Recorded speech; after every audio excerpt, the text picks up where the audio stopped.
Salam uşaqlar, artıq ikinci hissənin ilk mövzusu olan elektrik yükü bölməsinə başlayırıq. Elektrik yükü bölməsinin, yəni ümumiyyətlə birinci elektrik sahəsi mövzusunun ilk yarım başlığı haqqında danışacağıq bu gün.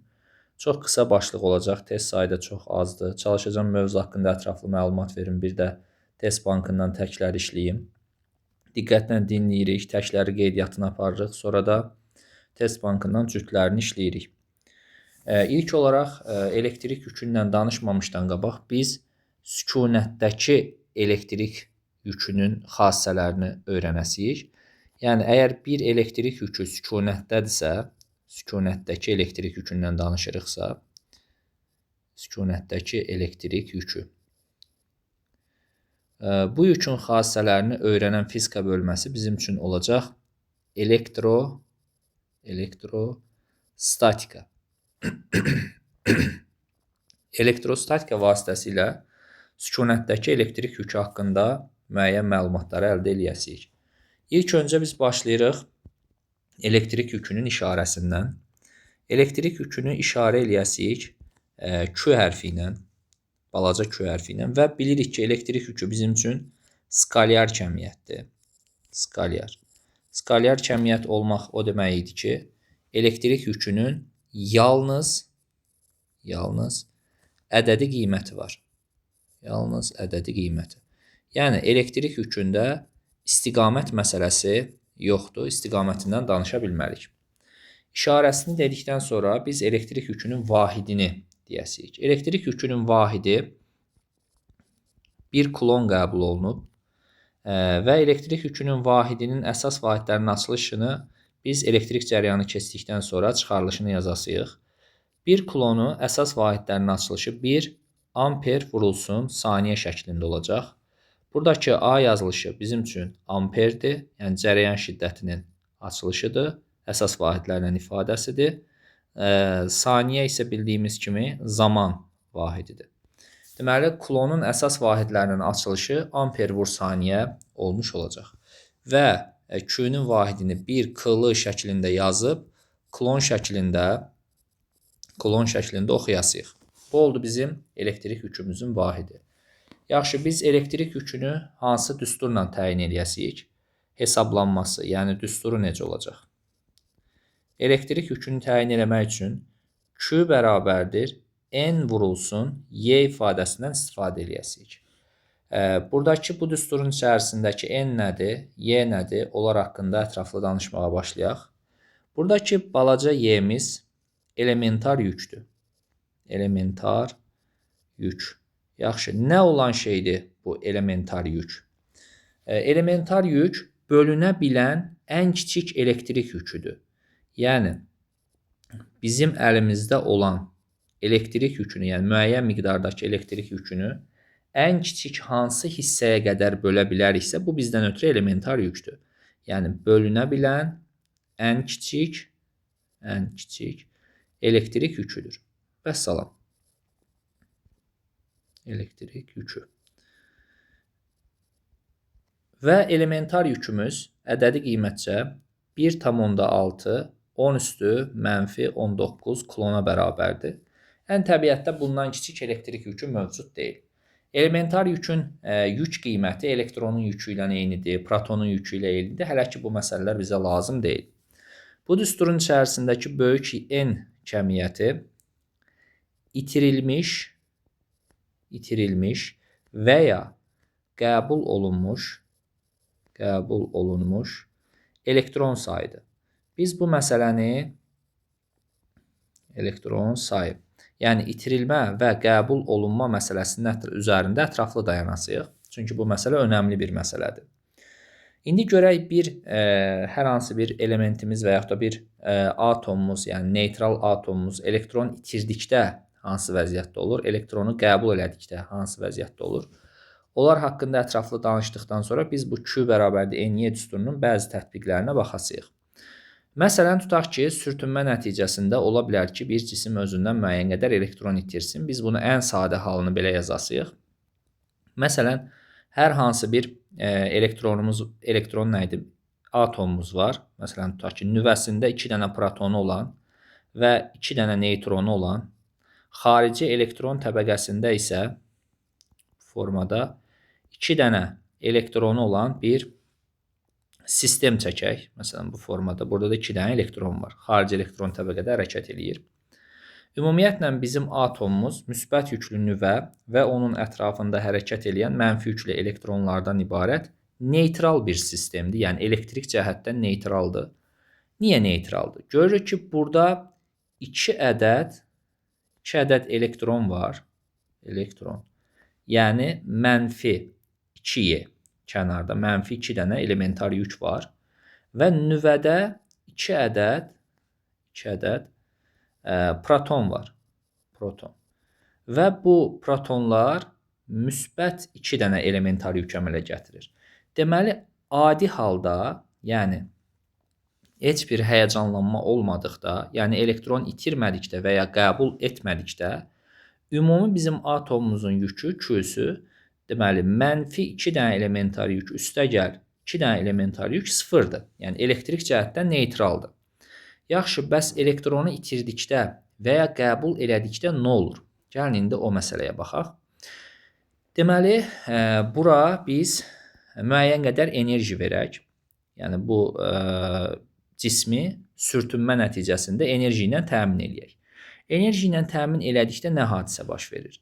Məsələn, bu elektron nüvə vasitəsilə, müəyyən nüvə qüvvələri vasitəsilə elektron öz orbitində dayanıb. Bu elektronu bu orbitdən kənara çıxarmaqdan ötürü bu kənarda, yəni nüvə ilə olan rabitəni qırmaq lazımdır. Biz elektrona müəyyən qədər enerji veririk, yəni onun temperaturunu artırırıq. Temperaturunu artan kimi enerjisi artır və enerjisi artan kimi elektron buradan çıxır və sərbəstləşir. Elektron sərbəstləşən kimi artıq burada elektron qalmadı. Görürük ki, nüvədə 2 dənə proton var, yəni 2 dənə müsbət yük var. Kənarda isə bir dənə elektron var. Başqa sözlə, müsbətlərin sayı, bax burada. Bu müsbətlə bu müsbət. Bu müsbətlərin sayı kənardakı elektronun sayından çox oldu. Yəni mənfilərin sayından çox oldu.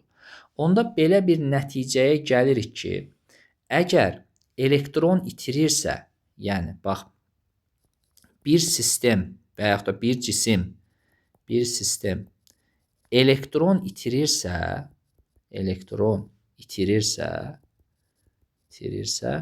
onda gördüyümüz kimi müsbətlərin sayı mənfilərin sayından çox olduğuna görə, burada olan 2 dənə müsbət, kənarda isə bir dənə elektron. Onda sistem və ya cisim və ya neytral atom fərqi yoxdur. Müsbət yüklə yüklənir. Müsbət yüklənir. Dedik ki, itirmə zamanı müsbət yüklənirik. Bu sözü yaddan çıxarmamalıyıq. Deməli, bir sistemimiz elektron itirdisə, yükümüz olacaq müsbət. Əgər biz elektronu qəbul ediriksə, buraya yazıram, sistem elektron qəbul etdikdə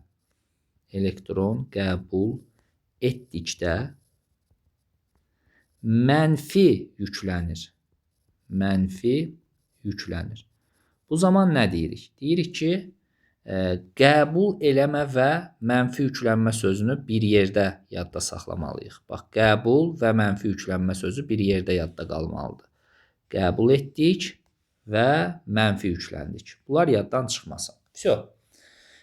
Bəs bu qəbul eləmə məsələsi necə baş verəcək?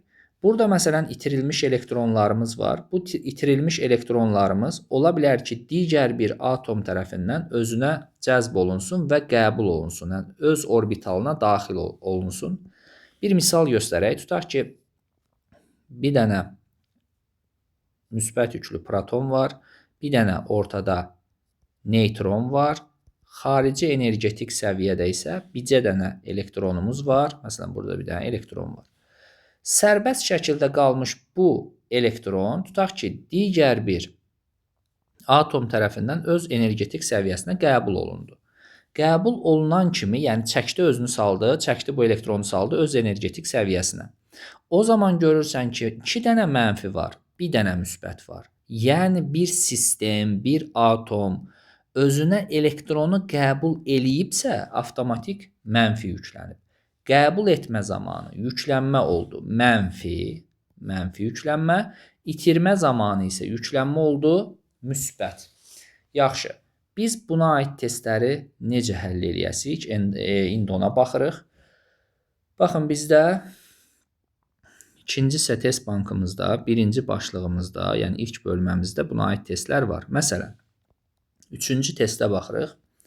Baxın, üçüncü testdə deyir ki, sürtünmə zamanı bir cismimiz neçə ədəd elektron itirməlidir ki, onun yükü müsbət 16 nanokulon olsun. Yəni, demək istəyir ki, Q bərabərdir N vurulsun Y ifadəsindən bu N nəyə bərabər olacaq? Və yazırsan Q bölünsün Y, Q-nun qiyməti müsbət 16 nanokulon verib. Yəni 16 vur 10 üstü mənfi 9 verib. O nano haqqında ətraflı danışacağım. Aşağıya da 1,6 10 üstü mənfi 19. Artıq bunun riyazi hissəsini həll eləyirik. Riyazi hissəsini həll elədikdən sonra cavabımız qarşımızda olacaq. Bunun riyaziyyatını eləmirəm. Elementar riyaziyyatda özünüz eləyəcəksiniz. Gəldik bu dördüncü ifadəyə. Görək burada nə deyir? Deyir ki, neytral cisim sürtünmə nəticəsində 10 üstü 10 sayda elektron itirərsə, bu sözə çox diqqətli olmaq lazımdır. Ola bilər bunun yerinə yazılsın qəbul edərsə. İndi biz bilməliyik ki, itirəndə necə hesablayasıyıq, qəbul eləsə necə hesablayasıyıq. Verilmiş şərtdə itirərsə deyir. Biz yazırıq Q bərabərdir N vurulsun Y. Gördüyümüz kimi burada N'in yerində 10 üstü 10 durur. Elementar yükündə ədədi qiyməti verilib. Deməli, bu rəqəmləri bir-birinə vurasıyıq. Yəni, 10 üstü 10-u vurasıyıq 1,6 10 üstü mənfi 19-a da. Bu da elementar hesablamadan 1,6 10 üstü mənfi 9 yazırsınız. Sonra artıq onu nanokulona çevirə bilərik. Yəni, 1,6 nanokulon. Yaxşı, bura biz müsbət işarə yazmalıyıq, yoxsa mənfi işarə yazmalıyıq? İndi cavab variantlarının hamısı müsbətdir. Amma ola bilərdi ki, hər hansı bir cavab variantında, məsələn, B variantında 1,6 mənfisi ilə verilsin. Onda deyəsiydin ki, mən B-ni seçim, yoxsa C-ni seçim. Dəqiq şəkildə bilmək lazımdır ki, itirmə zamanı mən bilməliyəm ki, hər hansı bir cismim elektron itirirsə müsbət yüklənəcək. Burada müsbət işarəsini bilmək lazımdır. Əgər itirmə sözünün yerinə qəbul edərsə yazılsaydı, avtomatik sən onda mənfi 1,6 nanokulon ifadəsini götürmüş olacaqdın.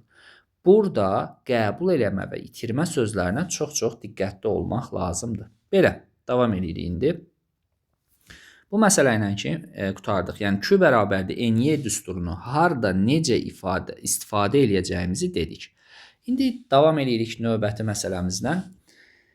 Biz cismi müxtəlif cür elektrikləndirə bilərik. Yəni, biz hal-hazırda danışasıyıq cismi elektrikləndirməyin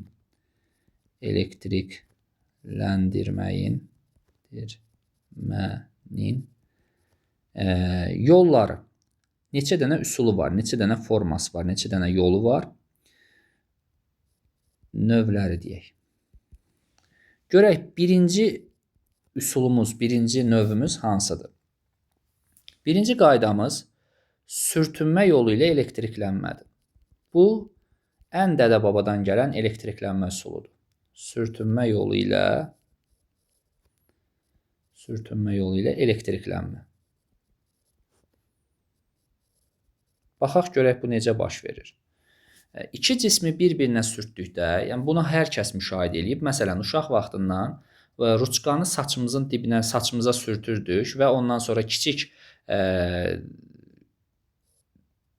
kağız parçalarına deyək də, kiçik kağız parçalarına yaxınlaşdırırdıq və kağız parçası bizim ruçkamıza cəzb olunurdu və yapışırdı. İndi bu hadisə necə baş verir, onu anlamaq lazımdır. Və yaxud da ki, aşağı sinif proqramlarında, yəni köhnə dərsliklərdə belə ebonit çubuğumuz var və ebonit çubuq, bir də yun parçamız var. Ebonit çubuğu yun parçaya sürtürdük və yüklənməni təyin edirdik ki, hansı necə yüklənir. Burada yüklənmə hadisəsi belə baş verir. Hansı cisimdə Molekullar arasındakı qarşılıqlı təsir güclüdürsə, yəni atom nüvəsi öz ətrafındakı elektronları daha güclü çəkib özünə saxlayırsa və digər bir cisimdə, məsələn, yun parça ilə ebonitə baxası olsaq, ebonitdə rabitə güclüdür, yunda zəifdir. Ebonit çubuğu yun parçaya sürtdükdə, yun parça özündən elektronları itirir. Necə itirir? Bayaq bu yuxarıdakı misalda göstərdim ki, bunun temperaturu artır, temperatur artanda elektron nüvəni tərk eləyir. Nüvə yox, atomu tərk eləyir. Yəni, nüvə ilə rabitəni qırıb ayrılır oradan. Yun parçamız elektronları itirdiyinə görə yun parça yüklənir müsbət. Çünki elektronlarını itirib. Ebonit isə itirilmiş elektronları özünə götürüb. Özünə götürüb deyə yüklənib mənfi. Bu şəkildə biz elektriklənməni təyin edə bilərik. Yəni, sürtünmə yolu ilə elektriklənmə məsələsi budur. İki cismi bir-birinə sürtdükdə rabitəsi zəif olan cisim elektronu itirir. Rabitəsi güclü olan cisim isə o itirilmiş elektronlarını özünə götürür. Bu ilə ki, belə. Bunu qurtardıq. Keçək indi növbəti üsulumuza. Sürtünmə yolu ilə elektriklənməni dedik. İkinci qaydamız nədir? Yəni, ikinci cismi hansı formada elektrikləndirə bilərik? İkinci halımız toxunma yolu ilə elektriklənmədir. Bura biraz diqqətli olaq artıq. Toxunma yolu ilə elektriklənmə. Elektriklənmə. Görək, toxunaraq cismi necə elektrikləndirə bilərik? Biz iki dənə cisim götürürük. Bu cisimlərdən biri yüklü olacaq, digəri isə yüksüz olacaq. Bu birinci cismimiz. Bu isə ikinci cismimiz olsun. Gəlin bu cisimlərə baxaq görək, bunları necə elektrikləndirəsiyik. A cismi müəyyən bir elektrik yükünə malik olsun, B cismi isə neytral olsun. Tutaq ki, A cismimiz müsbət elektrik yükünə malikdir. Müsbət yüklə yüklənib bu şəkildə. B cismi isə neytral vəziyyətdədir. Neytral cisimlərin içini boş göstəririk. İndi burada nə hadisə baş verəcək? Mən onu ətraflı şəkildə izah edəcəm. Biraz diqqətimiz burada olsun. Əslində, A cismi tam olaraq müsbət yüklərdən ibarət deyil. Yəni, A cisminin içərisində elektronlar da var. Sadəcə sayı azdır. Ona görə də müsbət yüklü cismi sadəcə içərisində müsbət yüklü işarələr şəklində göstəririk. B cismi neytral olmaq nə deməkdir? Neytral olmaq o deməkdir ki, B-nin də içərisində yüklər var. Sadəcə, məsələn, atıram, 2 dənə müsbət varsa, 2 dənə də mənfi var və bunlar bir-birini kompensasiya eləyirlər, yekun yükü sıfırlayırlar. Bu o deməkdir. İndi mən bu iki cismi bir-birinə toxundurduqda, baxım görüm hansı hadisə baş verəcək. Bu iki dənə cismi bir-birinə toxundururam və yaxud naqil vasitəsilə belə birləşdirirəm. Birləşmə zamanı A cismi özündə əskik olan elektronların bir qismini B-dən alır. Müsbət yüklənmə nə deməkdir? Müsbət yüklənmə odur ki, bu cismimiz, bu qoy elektronları silim, baş qarışıqlığı olmasın burada. Müsbət yüklənmə odur ki, A cismində elektron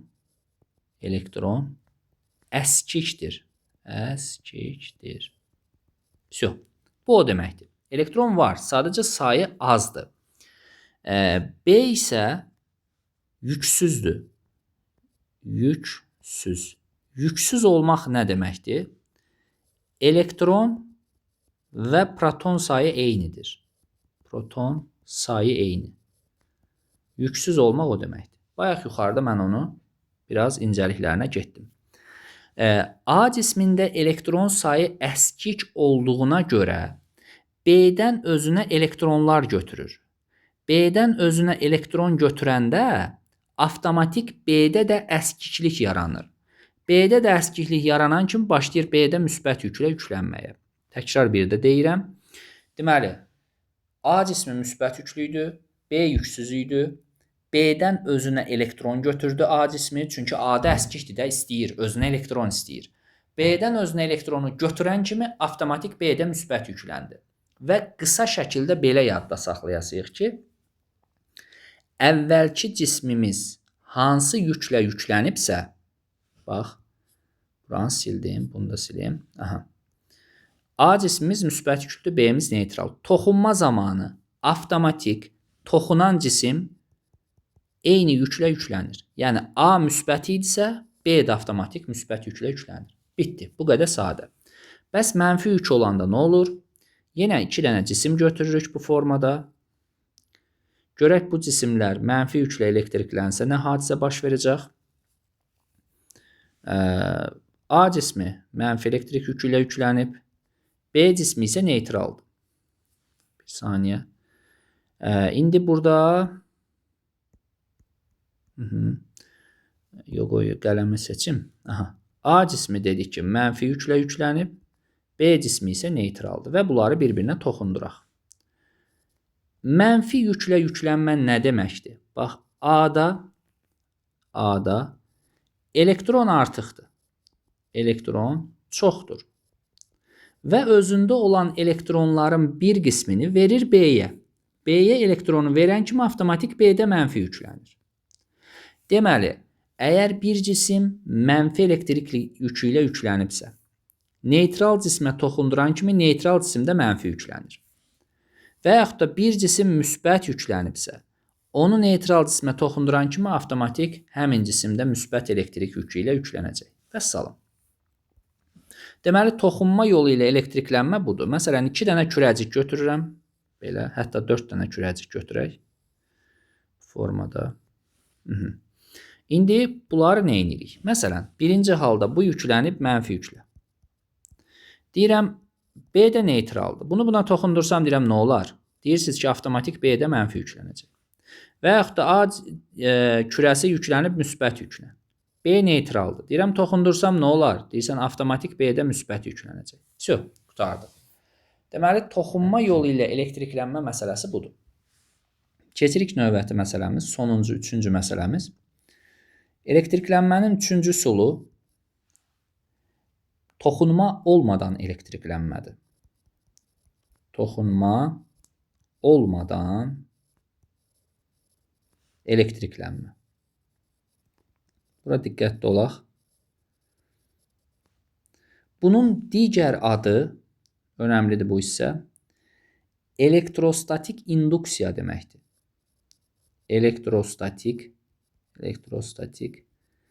induksiya.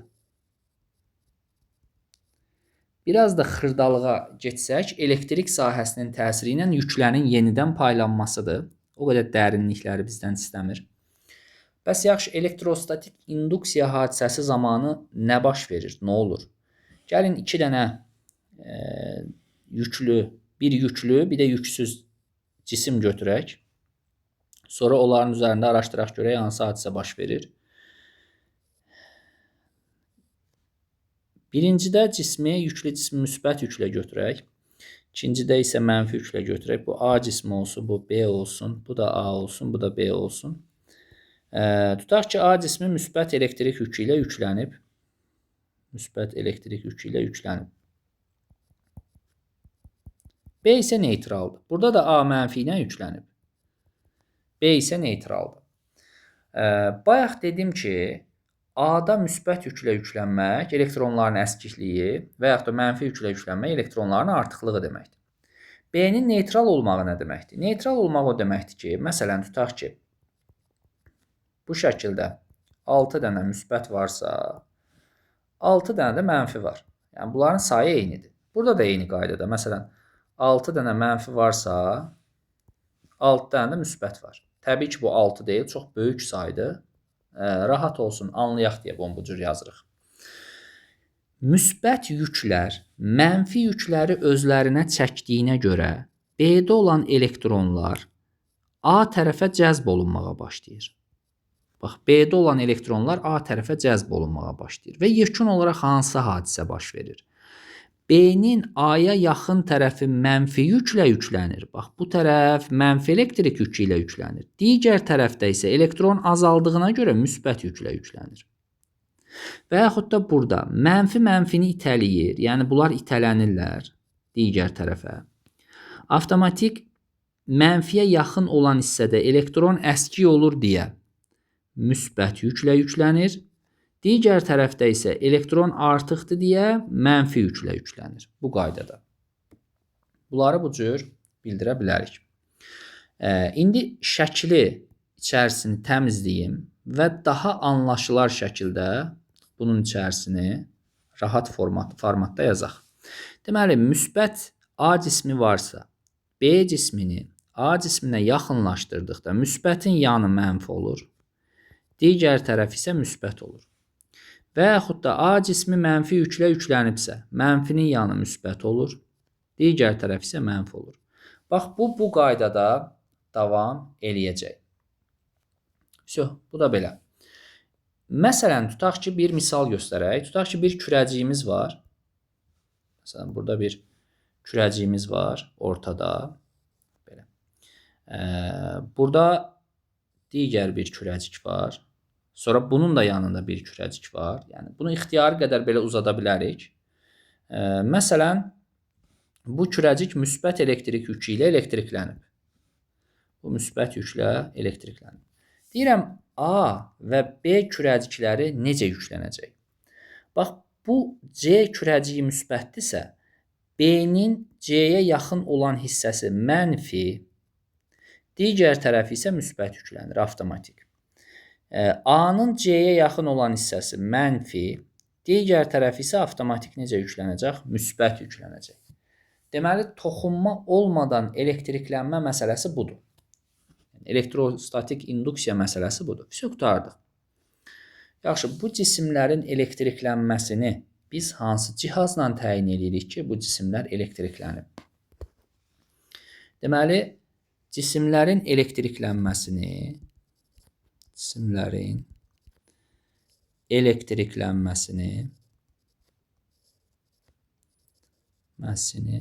elektroskop adlanan cihazla təyin edirik.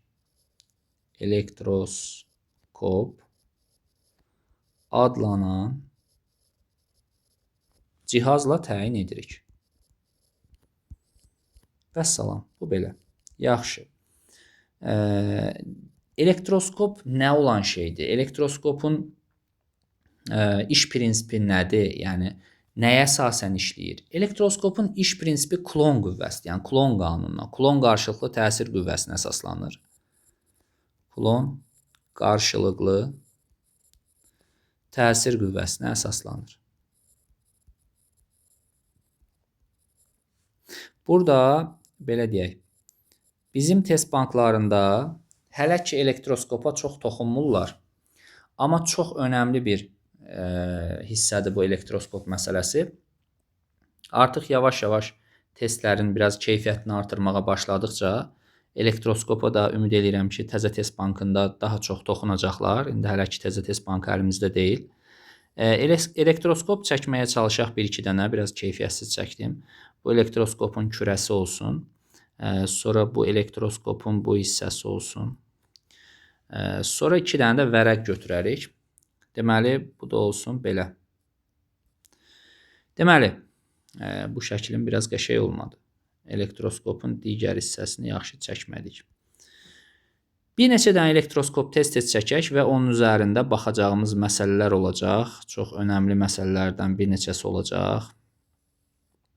Çox belə. Sonra hardasa bir 4 dənə olsa yaxşı olar.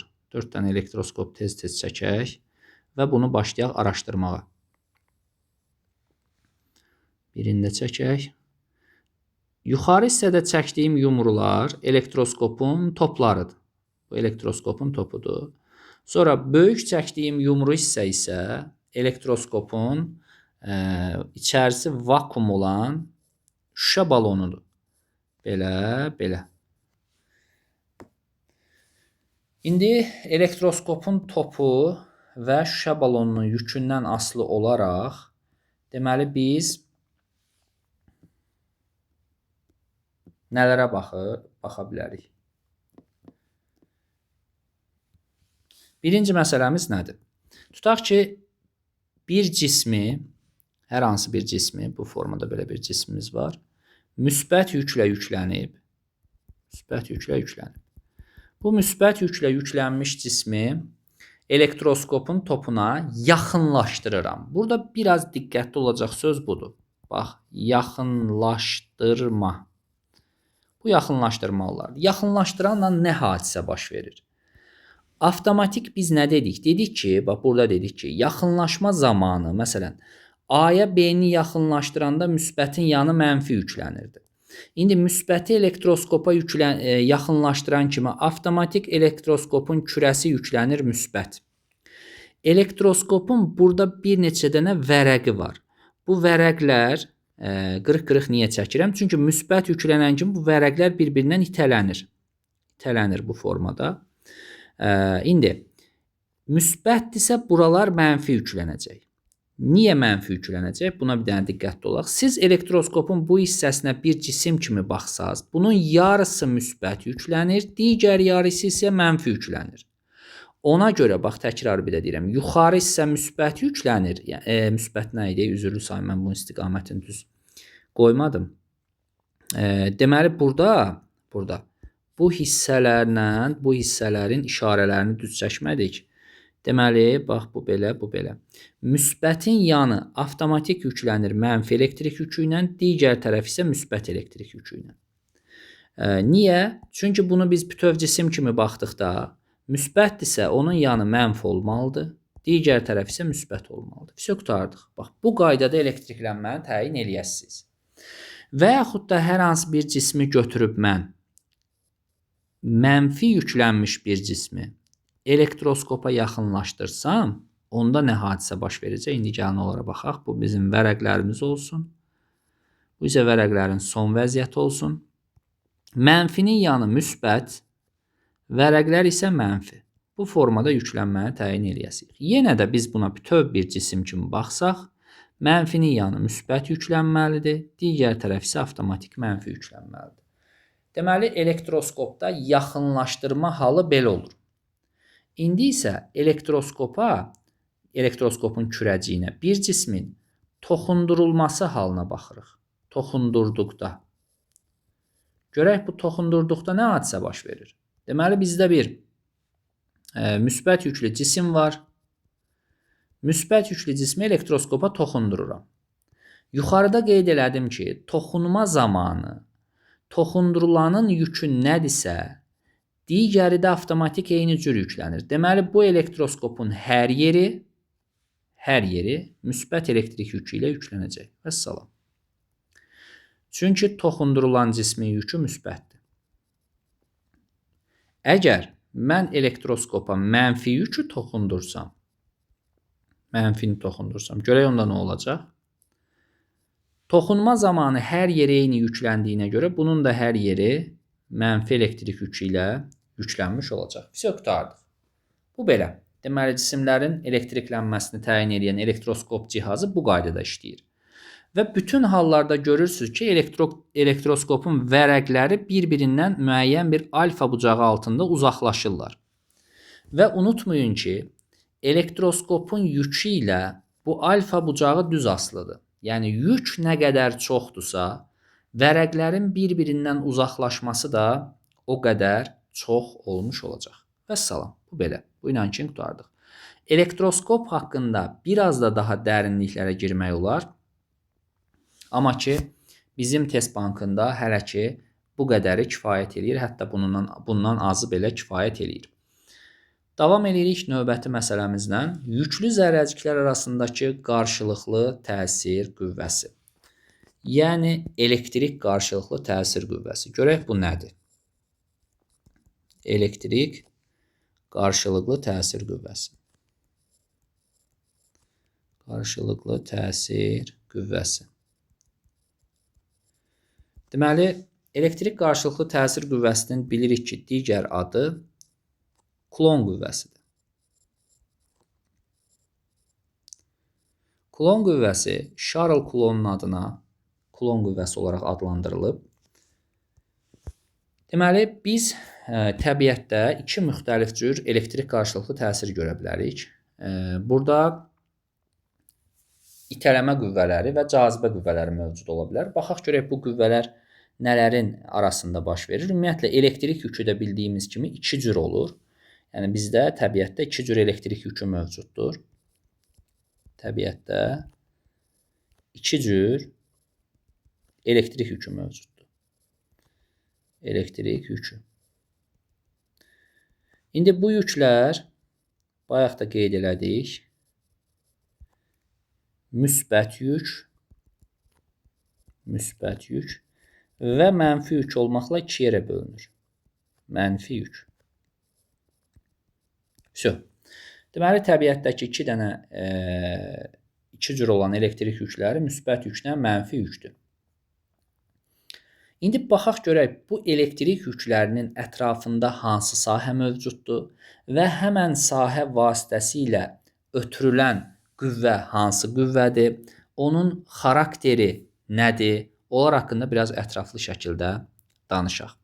Deməli, bizim hər hansı bir yüklü zərrəciyimiz varsa, məsələn, tutaq ki, bu formada bir müsbət yüklü zərrəciyimiz var və yaxud da bir dənə də bu tərəfdən çəkirəm, bizdə bir dənə var, məsələn, mənfi yüklü elektrik yükümüz var. Lap əvvəldə qeyd elədim ki, lap başda qeyd elədim ki, biz hələ ki bu yüklərə sükunət halı üçün baxırıq. Yəni, hələ ki yüklərimiz sükunətdədir. Biz hələ ki bu vəziyyətə baxırıq. Bu olsun bizim üçün müsbət elektrik yükü, bu olsun bizim üçün mənfi elektrik yükü. Müsbət və mənfi elektrik yüklərinin ətrafında elektrik sahəsi mövcuddur. Elektrik sahəsi, bu mövzunun davamında görəcəyik. Müsbət yükdən çıxan istiqamətdə və mənfi yükə daxil olan istiqamətdə yüklü zərrəciklərin ətrafında elektrik sahəsi mövcud olur. Bu işarələmələr şərti qəbul olunub, yəni konkret bu istiqaməti deyə bilmərik ki, müsbətdən çıxır, mənfiyə daxil olur. Niyə şərti qəbul olunub, onu indi göstərəcəm. Baxın, real halı belədir. Deməli, bir şüşə lövhə götürürük. Bu şüşə lövhənin altına müsbət yük və mənfi yük qoyuruq. Yüklənmiş 2 dənə cisim qoyuruq. Və şüşə lövhənin üzərinə dəmir qırıntıları tökürük. Bu dəmir qırıntıları elektrik sahəsinin təsiri ilə bu formada düzülüş əldə edir. Bax, belə bir düzülüş əldə edirlər. Bu formada, belə. Bax, belə. Deməli, yüklərin ətrafında biz müşahidə edirik ki, dəmir qırıntılarının sıxlığı çoxdur. Yükdən uzaqlaşdıqca dəmir qırıntılarının sıxlığı azalır. Deməli, belə bir nəticəyə gəlinir ki, yükün yaxınlığında onun ətrafında olan sahə güclüdür. Yükdən uzaqlaşdıqca zəifləyir. Şərti olaraq qəbul olunub ki, müsbətdən çıxan və mənfiyə daxil olan bir elektrik sahəsi mövcuddur. Bu şərti qəbul olunub. Yəni, bu konkret, dəqiq bir şey deyil. Sadəcə müəyyən bir fiziki kəmiyyətin istiqaməti məlum olsun deyə qəbul olunmuş bir vasitədir. Amma məsələn, tutaq ki, sən sürətdən danışırsansa, deyirsən ki, bu insanın sürəti haradır? Sən deyirsən, konkret bu adam hansı tərəfə hərəkət edirsə, onun sürəti də həmin tərəfədir. Bu konkret vektorial kəmiyyətdir. Yəni, bu konkret vektordur, sürət vektoru. Hərəkət haradırsa, sürət o tərəfədir. Amma indi deyəcəyimiz, yəni birazdan deyəcəyimiz bu Y vektorları, yəni intensivlik vektorları isə tam vektorial kəmiyyət deyil. Buna yalançı vektorlar deyirlər. Yəni, bunu şərti olaraq qəbul olunmuş bir şeydir. Tam real bir şey deyil. Tam real görüntü bu çəkdiyim görüntüdür ki, burada konkret bunu gözlə müşahidə etmək mümkündür. Deməli, elektrik yüklərinin ətrafında mövcud olan sahələr hansılardır? 1. Mövcuddur elektrik sahəsi. Bunun mövcud olduğunu bizə göstərən təcrübə bu oldu. Konkret olaraq göstərdi ki, bəli, bunun ətrafında elektrik sahəsi var. 2. Elektrik yükləri müəyyən bir kütləyə malik olduğu üçün, yəni hər birində müəyyən bir kütlə var. Kütlə olduğu üçün onun ətrafında var qravitasiya sahəsi. Və sükunət şərtini unutmuruq. Sükunət olmasaydı, məsələn, hərəkət eləsəydi, əlavə olaraq bir dənə də maqnit sahəsi mövcud olardı. Hələ ki ondan danışmadıq. Qurtardıq. Keçirik növbəti məsələmizə ki, Bəs bizim bu iki dənə yükümüz, yəni müsbət yüklə mənfi yükümüz arasında hansı qüvvələr mövcuddur? Yəni hansı, necə qüvvələr mövcuddur? Eyni işarəli yüklər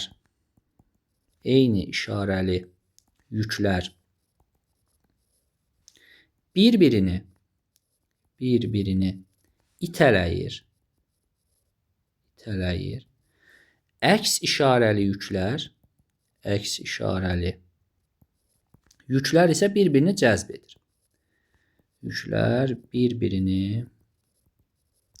Yaxşı, bunlar necə təyin olunub? Yəni hardan bilindi ki, cəzb olunub və yaxud itələyib? Deməli biz bu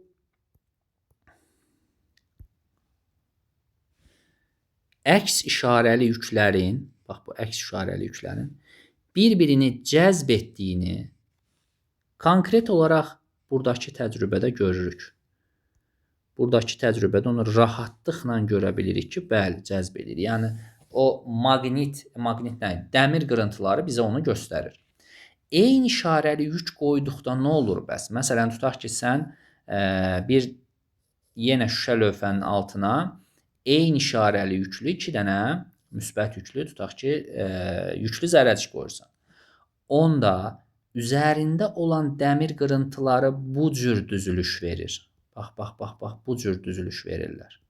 Bu cür düzülüşü verməyi bizə göstərir ki, bunlar bir-birindən itələnirlər. Çünki fikir ver, dəmir qırıntıları əks istiqamətdə düzülüş yaradırlar. Orta hissədə boşluq qalır. Yəni onlar bir-birini itələyirlər. Buna əsasən biz rahat deyə bilərik ki, eyni işarəli yüklər bir-birini itələmiş olacaq. Vəssalam. Bu qaydada biz onu rahatlıqla görə bilərik. Bitdi məsələmiz. Bunu da bura aid elədik. Sonra, indi gəlin, baxaq görək yüklər arasındakı qarşılıqlı təsir qüvvəsi, bayaq da yuxarıda dedik, Kulon qarşılıqlı təsir qüvvəsidir. Bu Kulon qüvvəsi necə təyin olunur? Yəni, ədədi qiyməti necə tapılır və düsturun içərisindəki kəmiyyətlər arasında nə əlaqə var? Hamısına bir-bir yavaş-yavaş baxaq.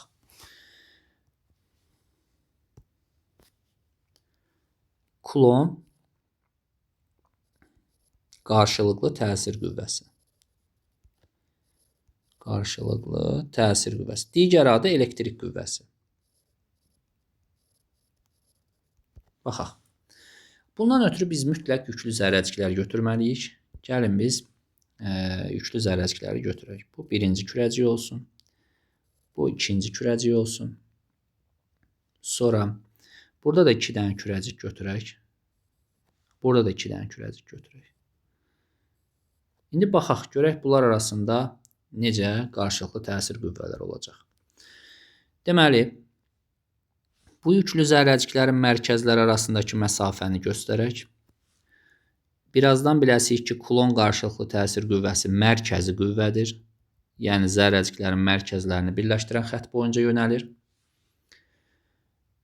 Qəbul eləyək ki, bu yükümüz mənfidir, bu yükümüz də mənfidir. Yəni, hər ikisi eyni işarəlidir. Q1 də sıfırdan kiçikdir, Q2 də sıfırdan kiçikdir.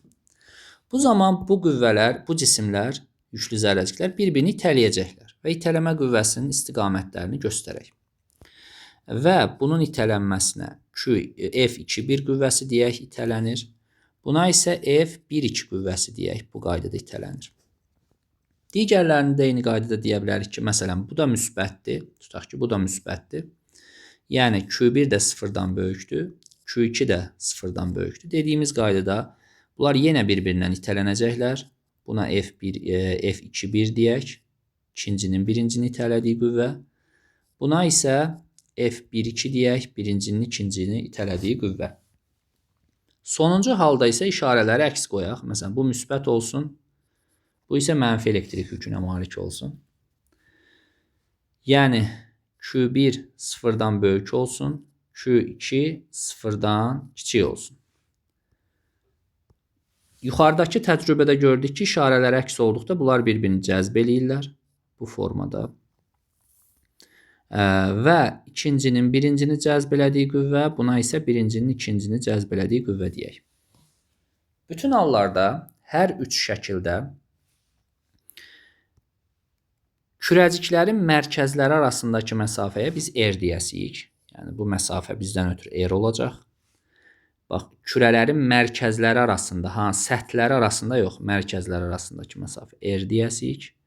Buna da eyni qaydada biz bir dənə R deyəcəyik. Vəssalam. Və fərz eləyirik ki, ilk halda bu yüklü zərrəciklər vakuumdadır. Yəni yüklü zərrəciklər arasında hər hansı bir mühit yoxdur. Mühit olduqda məsələ tam fərqli cür olacaq. Hələ ki mühit olmayan hala baxırıq. Bura yazım. Vakuumdakı zərrəciklər. Yəni mühit olan kimi məlum məsələdir ki, ortada olan, yəni yüklü zərrəciklərin ortasında tutaq ki, bu hissədə müəyyən bir mühit varsa, bu sahəni zəiflədəcək. Zəifləmə hadisəsinə dielektrik nüfuzluğu olaraq deyəcəyik. Hələ ki məsələmiz o deyil. Biz Coulomb qüvvəsini yazarkən ilk öncə nəyə baxasıyıq? Burada bütün hallardakı F2-1 və F1-2 ədədi qiymətcə eynidirlər. Yükün qiymətindən asılı olmayaraq bunların ədədi qiymətləri eynidir. Və ədədi qiymətləri eynidirsə, bunların nisbəti 1-ə bərabərdir. Bu, belə baxanda sadə görünsə də çox önəmli bir bilgidir. Çünki buna aid çox böyük səhvlər olunur. Yüklərin ədədi qiymətinin fərqli olmağı qəti şəkildə oradakı Coulomb qüvvələrini bir-birindən fərqli eləmir. Yəni buna çox diqqətli olmaq lazımdır. Hər ikisi ədədi qiymətcə eyni cür tapılacaq. Yəni həm F2-1 qüvvəsi, həm də F1-2 qüvvəsi eyni şeydir və biz buna Coulomb qüvvəsi deyəsiyik. İndeksinə K ilə işarə elədik. Coulomb qüvvəsini belə tapasıyıq. F bərabərdir.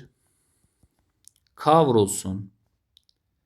Modulda Q1 vurulsun. Modulun içində Q2 bölünsün R kvadratı. Təbii ki, bu vakuum üçündür. Yuxarıda vakuum qeyd eləmişəm. Təkrar onu yazmayayım. Bu oldu mənim Coulomb qüvvəmin riyazi ifadəsi. İndi bu Coulomb qüvvəsinin riyazi ifadəsinə əsasən biz asıllıq qrafiklərini çəkəsiyik. Görək asıllıq qrafikləri necə olacaq? Deməli, biz F-in Q1 və Q2-dən asıllığını çəkəsiyik. Sonra F-in R-dən asıllığını çəkəsiyik. Baxaq görək bunlar necə olacaq. Deməli, ilk olaraq biz F-in hansından asıllığını çəkək? Q1-dən. Yəni modulda Q1-dən və yaxud da modulda Q2-dən fərqi yoxdur. Gördüyümüz kimi asıllığımız düz mütənasibdir. Sonra F-in R-dən asıllığını çəkək. Gördüyümüz kimi asıllığımız tərs mütənasibdir. Bu belə. Bunları dedik. Yaxşı. Q1 nədir? Q2 nədir? Yuxarıda qeyd elədiyimiz yüklü zərrəciklərin yükləridir Q1 ilə Q2. Məlum məsələdir. Bayaq yuxarıda Q-nün nə olduğunu demişdik. R isə yüklü zərrəciklərin mərkəzləri arasındakı məsafədir. Deməli, məsafəni artırdıqca təbii ki, qarşılıqlı təsir qüvvəsi azalacaq. İndi gəlin biz Coulomb qüvvəsinin vahidinə baxaq görək. Coulomb qüvvəsinin vahidi nə olacaq? Bütün qüvvələr kimi bu Coulomb qüvvəsinin də vahidi bizim üçün olacaq. Deməli, bu 1 Newton olacaq.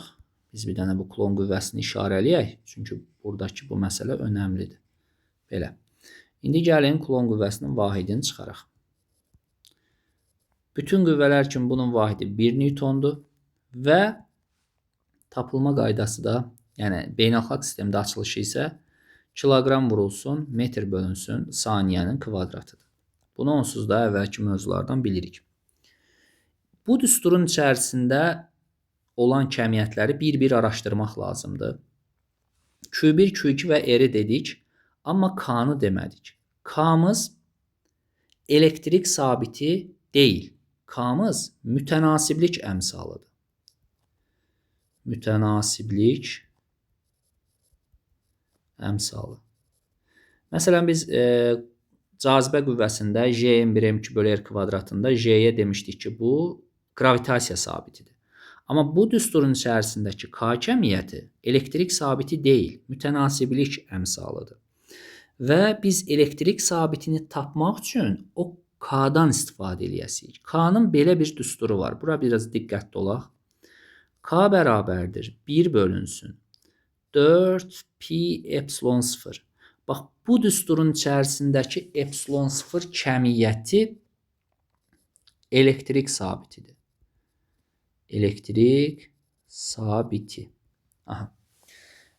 Və biz epsilon 0'ı tapırıq ki, bizim epsilon 0'ımız 1 bölünsün 4 pi k olur. Yəni, mən epsilon 0'ın vahidini bilmək üçün k-nın vahidini tərsinə çevirəcəm. Gəlin ilk olaraq k-nın vahidini tapaq. K-nın vahidini Coulomb qüvvəsinin düsturundan tapasıyıq ki, k bərabərdir. Gördüyümüz kimi olur fr kvadratı bölünsün q1 q2. Oradan mən k-nın vahidini çıxarıram. Olur mənim üçün. Qüvvənin vahidi Newton, məsafənin vahidi metrin kvadratı bölünsün Coulomb vur Coulomb olur Coulomb'un kvadratı. Bu da belə. Onda mən epsilon 0, yəni elektrik sabitinin vahidini çıxarmaq istəsəm, dediyim kimi k-nın vahidini tərsinə çevirəcəm.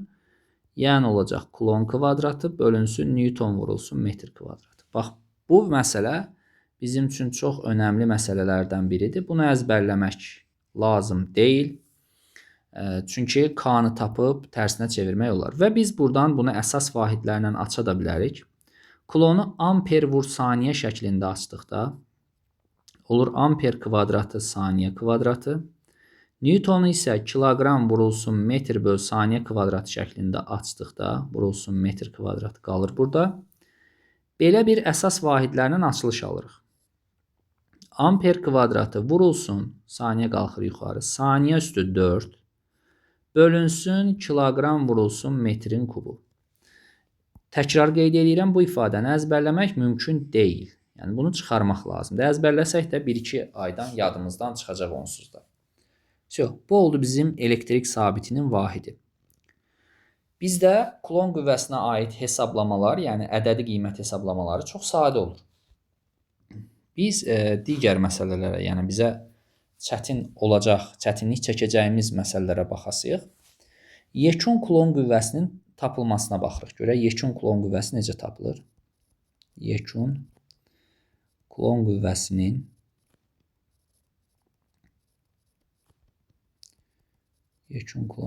tapılması.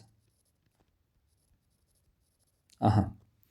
Bu necə olacaq? Bir neçə misal üzərində göstərəcəm. Çox müxtəlif hallar ola bilər. Sadəcə mən birini burada göstərəcəm, digərini testlər üzərində göstərəcəm. Müxtəlif kürəciklər göstərək. Məsələn, 3 dənə kürəcik göstərək. Birinci kürəcik, ikinci kürəcik və üçüncü kürəcik. Birini də bura qoyaq. Gəlin bu kürəciklərə müxtəlif işarələmələr verək. Məsələn, bunun yükü olsun, tutaq ki, müsbət. Bunun yükü olsun, məsələn, mənfi. Bunun da yükü olsun, tutaq ki, müsbət. İndi biz burada bu yüklü zərrəciklərə təsir eləyən yekun Coulomb qüvvəsinin istiqamətini tapasıyıq. Hər birini tapaq, biz hər üçünü tapasıyıq, amma tək-tək soruşacaq təbii ki. Deməli, bax, buna biz ilk olaraq Q1 deyək, buna Q2 deyək, buna da Q3 deyək. Q1 ilə Q2 bir-birini cəzb eləyir, çünki əks işarəlidirlər. Qüvvələri çəkirik bu formada. Sonra Q1 ilə Q3 bir-birini itələyir, çünki eyni işarəlidirlər. İtələmə qüvvələrini çəkdik. Sonra Q2 ilə Q3 bir-birini cəzb eləyir. Niyə? Çünki əks işarəlidirlər. Bunları da çəkdik. İndi isə bunların bir-bir əvəzləyicilərini tapırıq. Məsələn, Q2-yə təsir eləyən yekun Coulomb qüvvəsi olur bu. F əvəzləyici. Sonra, üçüncüyə təsir eləyən yekun Coulomb qüvvəsi olur bu. Paralelograma tamamlayıb böyük diaqonal götürürük. F əvəzləyici. Q1-ə təsir eləyən yekun əvəzləyici olur bu. Bunu da paralelograma tamamlayırıq və yekun əvəzləyici götürürük. Baxın, bu şəkildə biz hər bir yükə təsir eləyən əvəzləyici qüvvəni tapa bilərik. İndi testlər üzərində də bəzi məsələlərə toxunacaq. Sonra belə bir məsələ var bizdə. Deyir ki, 2 müsbət və 2 mənfi yükdən ibarət bir sistemimiz var. Burada bizdən soruşur ki, 2 müsbət və 2 mənfi yükdən ibarət sistemdə neçə cüt cazibə qüvvəsi var? Bax, neçə cüt cazibə və neçə cüt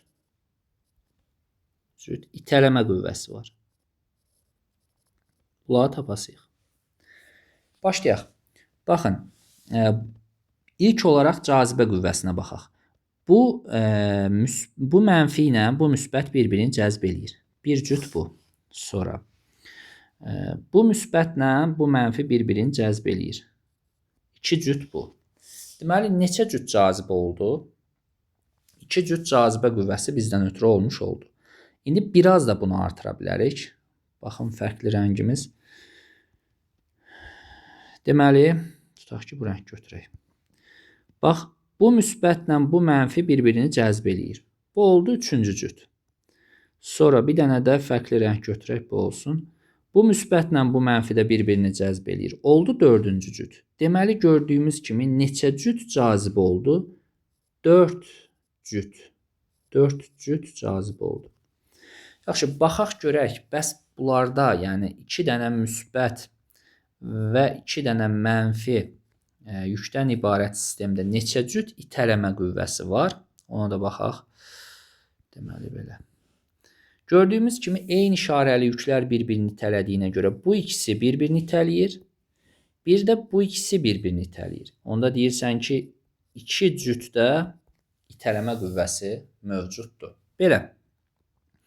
Demək olar ki, Coulomb qüvvəsi haqqında müəyyən məsələləri dedik. İndi bir neçə test üzərində də çalışacağım ki, bu məsələlərə toxunum. Ondan sonra yavaş-yavaş yekunlaşa bilərik. İlk sualımızda nə deyir? Deyir ki, 1 amper cərəyan şiddətində naqilin en kəsiyindən 1 saniyədə neçə kulon yük keçir? Təbii ki, bizim 1 kulonumuz 1 amper vur saniyə olduğu üçün bunu elə sözlə yazıb ki, 1 amperdən 1 saniyədə 1 kulon. Əsasında cavabın elə 1 kulon olmuş olacaq. 3-ə bayaq toxunduq ətraflı şəkildə. 5-də Coulomb qüvvəsinin düsturunu istəyir bizdən ötürü. K Q1 Q2 bölünsün R kvadratıdır. Sadəcə düsturun içərisində bir dənə epsilon var. Mən mövzuya toxunanda vakuumdan bəhs elədim ki, vakuumda baxıram bu məsələyə. Əgər mühit daxilindədirsə, avtomatik məxrəcdə bir dənə epsilon olacaq. Buna ayrıca toxunasıyıq. Yəni, ayrıca bu məsələyə epsilon haqqında ətraflı danışasıyıq. 7-ci ifadəyə baxırıq. Deyir, elektroskop deyir, nə üçün istifadə olunur? Biz elektroskopun nə üçün istifadə olunduğundan ətraflı şəkildə danışdıq ki, cisimlərin elektriklənməsini müəyyən eləyir.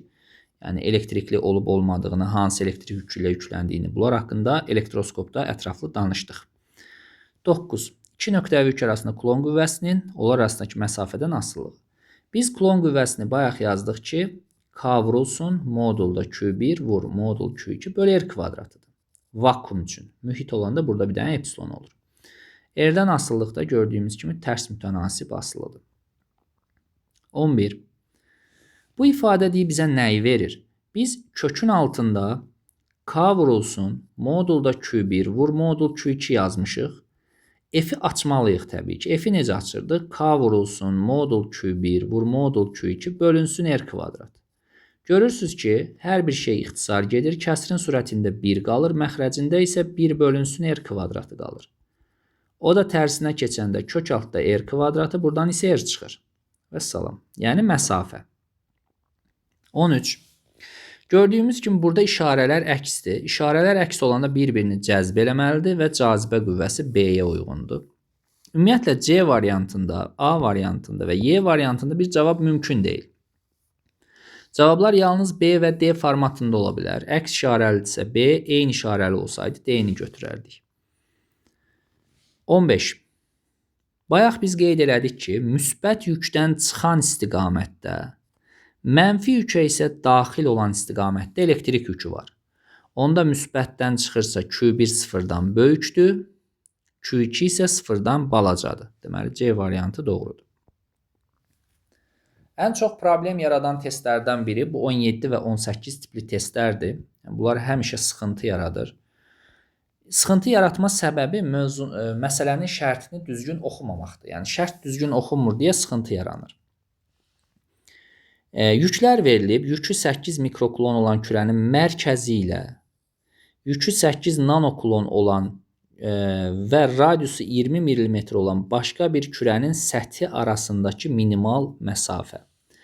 Yəni, sənə deyir ki, burada 2 dənə kürəcik var. 2 dənə kürəcik var, bax, bu formada. Birinin səthi ilə digərinin mərkəzi arasındakı minimal məsafə 6 sm. Yəni, başqa sözlə deyir ki, bu digər kürənin radiusu 6 sm-dir. Bunun radiusu isə 2 sm-dir. Yəni, bizə bunu demək istəyir. Və bunların arasındakı məsafə ümumi olaraq 8 sm-dir. Deməli, burada, baxın, bir kürənin səthi ilə digərinin mərkəzi arasındakı minimal məsafə 6 sm o deməkdir ki, deməli, o digər kürənin radiusu ilə 6 sm-dir. 8 nanokulon olan kürənin radiusu da 20 mm idi. 20 mm-imiz də elə 2 sm deməkdir. Yüklər də bəllidir. Deməli, Q1 də verilib, 8 nanokulondur, yəni 8 vur 10 üstü mənfi 9 kulondur. Digəri isə 8 mikrokulondur, yəni Q2 də 8 vur 10 üstü mənfi 6-dır. Artıq hər şey bəllidir. Deməli, sən kulon qüvvəsini hesablayarkən, artıq sən baxacaqsan ki, F bərabərdir. K yazacaqsan, yəni 9 vur 10 üstü 9 yazacaqsan. Sonra Q1 vur Q2 yazacaqsan, yəni 8 vur 10 üstü mənfi 9 vurulsun. 8 vur 10 üstü mənfi 6 bölünsün R kvadratı. Bax, R'imiz 8 santimetrdir. Yəni 8 santimetrimiz 8 vur 10 üstü mənfi 2 metr deməkdir. Bunun kvadratı. Bunun riyaziyyatını həll edirsiniz və cavabınız hazırdır. Buradakı sadəcə bu minimal məsafə sözünə diqqətli olmaq lazım. Cavab variantlarında 9, 10 üstü 0.9, 90 olduğuna görə çox diqqətli olmaq lazımdır hesablama zamanı. Və aldığımız cavabı, yəni bunun hesablanmasından aldığımız cavabı milli newtondan ifadə eləyəsinik. Yəni milli newton 10 üstü mənfi 3 deməkdir. 10 üstü mənfi 3 newton deməkdir. Bunu yaddan çıxarmayaq yekun ifadəmizdə. Çalışaq ki, bunun riyaziyyatını səliqəli və düzgün formatda eləyək. Göz qabağında ixtisarlar olacaq. Yəni, bura 64-dür, yuxarıdakı 8-lərlə gedəcək. Belə. Keçdik növbəti məsələmizə. 19 bayaq bu düsturu çıxardım. Bunun üzərində dayanmayacağım. 20 və 21-i mövzu izahında dedim. Üzərində dayanmayacağım. 23-ə baxırıq. Deyir, A və B nöqtəvi yüklərindən eyni məsafədəki C mənfi yükünə təsir edən qüvvələrin əvəzləyicisinin istiqaməti göstərilib. Gözəl. Zərrəciklərin yükləri üçün hansı ifadə doğrudur? Baxın, bura diqqətli oluruq. Əvəzləyicinin göstərilən istiqamətdə getməyindən ötürü qüvvələrdən biri belə gəlib, qüvvələrdən digəri belə gedib ki, bunların əvəzləyicisini biz şəkildə göstərilən formada çəkmişik. Deməli, C yükü mənfidirsə, A yükü ilə C yükü bir-birini cəzb eləyib. Cəzb eləməsə, qüvvəni bu formada çəkmək olmazdı. Deməli, A-nın işarəsi müsbət imiş. Müsbət olmasa cazibə olmazdı. Fikir verirsən ki, C ilə B bir-birini itələyiblər. Bax, C ilə B bir-birini itələyiblər. İtələyiblərsə, bunların rənglərini eyni eləyim. Bax, bunlar itələyiblər. Bunlar isə bir-birini çəkiblər. İtələyiblərsə, deməli, C mənfidirsə, B də mənfi olmalıdır. B mənfi olmalıdır. Yəni, eyni işarəli olmalıdır ki, bir-birini itələsinlər. B yükü mənfi olacaq. A yükü isə müsbət olacaq. Cavab A variantı doğrudur. Belə. 24 heç. 25. Sonuncu testimizdə 25-ə baxırıq. Əvəzləyicinin yuxarı istiqamətdə yönəlməyindən ötürü qüvvələrdən biri bu cür yönəlməlidir. Digəri isə bu cür yönəlməlidir ki, onların əvəzləyicisi şəkildə göstərilən formada olsun. Deməli, Q1 ilə Q3 bir-birini itələyiblər. Qüvvənin istiqamətinə fikir versək, Q3 ilə Q2 də bir-birini itələyiblər. İndi gəlin işarələmələri eləyək. Məsələn, Q3 müsbətdirsə, Q1 də müsbət olmalıdır ki, bir-birini itələsinlər. Avtomatik Q2 də müsbət olmalıdır ki, 2 ilə 3 bir-birini itələsin. Deməli, ya hamısı müsbət olacaq, ya da ki, hamısı mənfi olacaq. Hamısı mənfi olduqda da hamısı bir-birini itələyir. Deməli, doğru cavabımız 1 və 2 olmuş olacaq. Belə, birinci başlıqla ki, qurtardıq, təklərini izah elədik və nəzəriyyəsini izah elədik. Nəzəriyyə oxunulmalıdır və cütlər işlənməlidir. Ondan sonra artıq biz mövzunun davamına, yəni geri qalanından danışa bilərik. Bu qədər.